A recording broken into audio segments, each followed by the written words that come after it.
So it finally happened. 250,000 miles, and the coolant recovery tank on this finally cracked. Pretty common on these 7.3 Power Strokes for this coolant recovery tank to eventually crack. This one, let's see if I can get this in there so you can see it.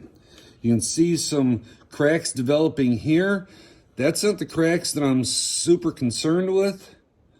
I'm more concerned with the crack that actually made it leak, and it's actually down below there around the corner. You can just, I think, well, stupid thing won't focus right. Oh, jeez. Okay, let me try that. You can just see some wetness down there where it's dripping out the bottom. Now, I noticed it going down a little bit on coolant, not much. And then when I got to investigating, under here I did see a little drip of coolant there. So it's just a little bit. It's not even really dripping on the ground. It is dripping when it's running because we got a little bit of wetness back here too, but just a little bit of drip. So it's time to replace it. They're super inexpensive, pretty easy to do. You've got one bolt here and you've got two bolts down there, and then it comes out. There's a couple of hoses. We'll walk you through replacing this. Like I said, it's an easy repair. The first thing we've got to do is we've got to get this coolant recovery tank emptied, and for that I've got a special tool to show you. All right, so this is the Ryobi 1 Plus battery powered transfer pump. I've used this for all kinds of things. Everything from dewatering, flooding in the basement, to pulling water out of drains. Now I'm going to use it to suck coolant out of the overflow tank or the recovery tank. I've used it for a lot of different things. I've used it for pumping water to a garden area where I was sucking it out of a creek. It comes with the little thing you can put in the water that'll strain like creek water or ditch water, and you can dewater things that way. Used it to pump out bilges in boats. It works great. It runs on the same battery that all the other Ryobi 1 Plus things work on, and it's this 18-volt battery here.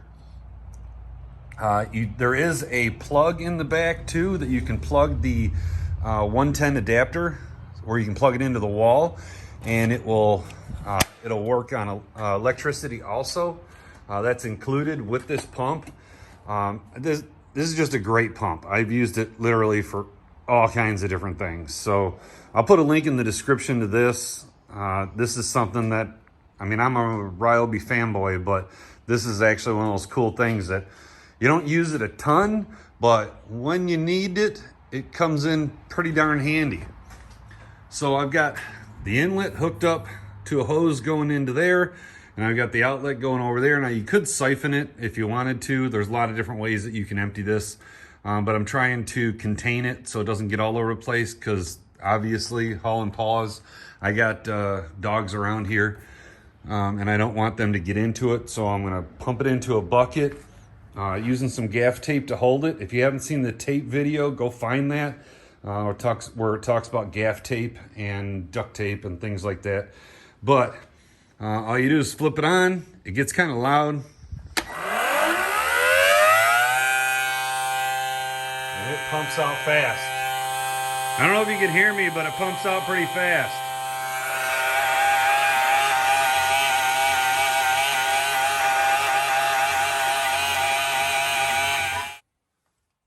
All right, so that looks pretty good.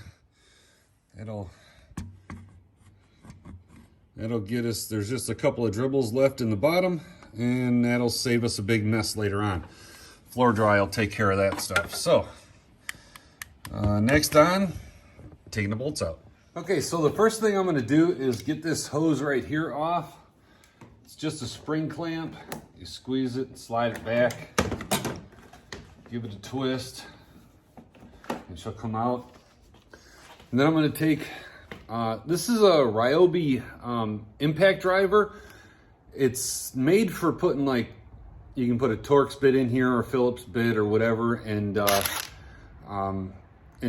put screws in, things like that. You can buy one of these adapters for it. It's a, get it the right direction. It's just an adapter for a 1/4 inch socket. You can also get 3/8 and a 1/2 inch. The 1/2 inch isn't really going to do you much good, but I use the 1/4 inch and the 3/8 all the time because I use this as a 3/8 or a 1/4 inch impact gun for all kinds of stuff. You just take the screws out a whole lot faster. It does have a power setting with 3 different settings back here, so if you don't want to go too hard, you can turn it down, or you can crank it up and really drive screws. I mean, I've built decks with this thing, and I've got the older version, the blue one, that's still running. I've had that thing for, I don't even know, it's got to be close to 20 years now. It's running great, but the new ones are these green ones, and I use it for everything. I'll drop a link in the description to this driver. I take this on the road with me, and it just helps with taking all kinds of stuff apart just a whole lot faster.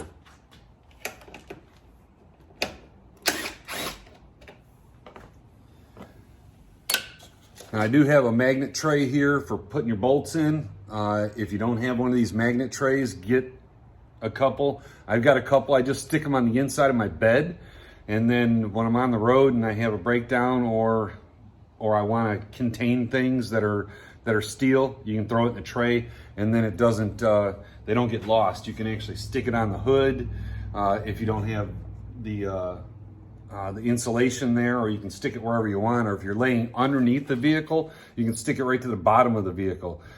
One thing that you have to remember, though, is to pull it off when you're done. I took the truck in to have an alignment, and then when they gave it back to me, this was sitting one of these was sitting in the front floorboard, and they wrote on the repair order, found a magnetic tray stuck to the bottom of the truck. So I'd been under there doing something and stuck the tray up there, sticking bolts into it, and then it left it there. And they found it and put it in my truck. So anyway, I use that for all kinds of different things.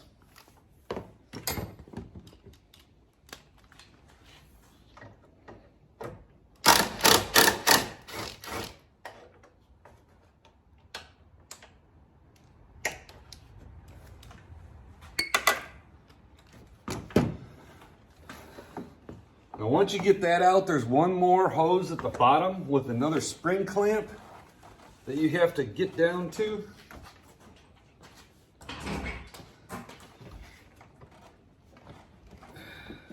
And of course, it's pointed the wrong direction.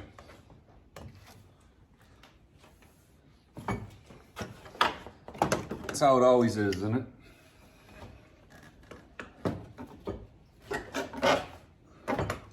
Well, they do make a fancy tool for those spring clamps. I broke mine, so I don't have one right now.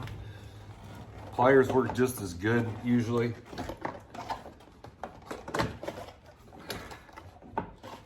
All right. And there it is. It's out. That's all it takes.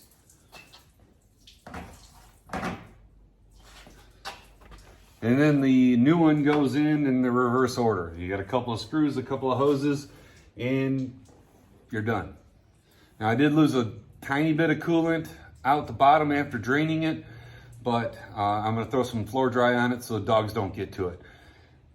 Coolant antifreeze is incredibly poisonous to all animals, but it's got like a sweet smell, a sweet taste, and dogs are just too dumb to not drink it, and they will drink a ton of this stuff, and it wrecks their brain and they'll die from it. So it's really important to keep that stuff away from dogs. So any spills, get covered up, get cleaned up. If you have a bucket of coolant anywhere, get it away from where the dogs can get it. Cover it up, put it up high, whatever you got to do until you can properly dispose of it in a recycling center. Most oil change places and most auto parts places have dump places where you can dump your oil, and antifreeze.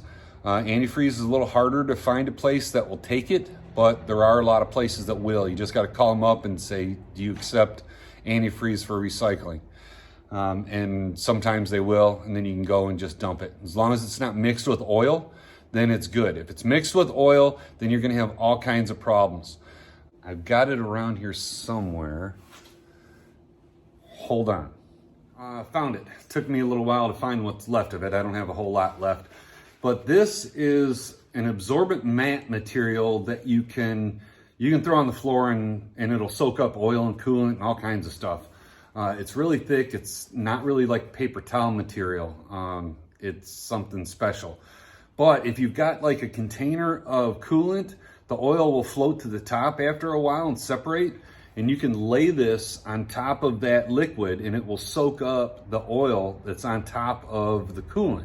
So you can separate the oil from the coolant if you're doing some other repair, and get the oil out of the coolant so you can recycle the coolant. The stuff, it's not like super expensive, but it's also not like paper towel cheap either.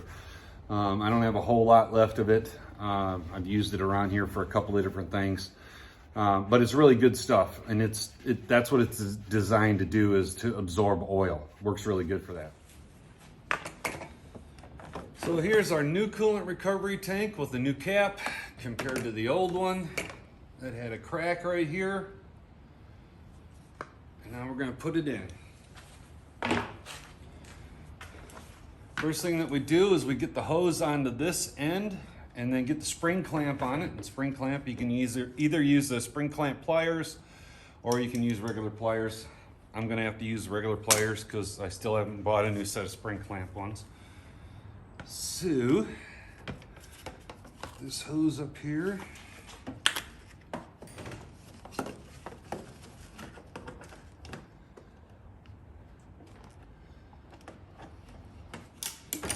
All right. And then we get this hose, put on this end over here. Same thing, a spring clamp here.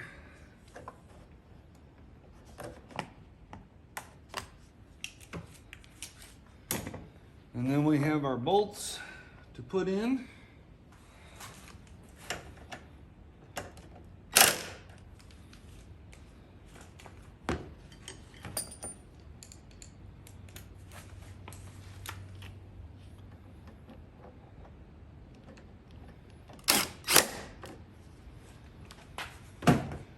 And that's it.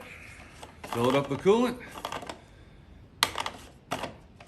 And she's ready to go. So if you got something good out of this video, click the like button, click the subscribe button, leave a comment down below and we'll get back to you as soon as we can. And as always, have safe travels and I hope to see you on the road.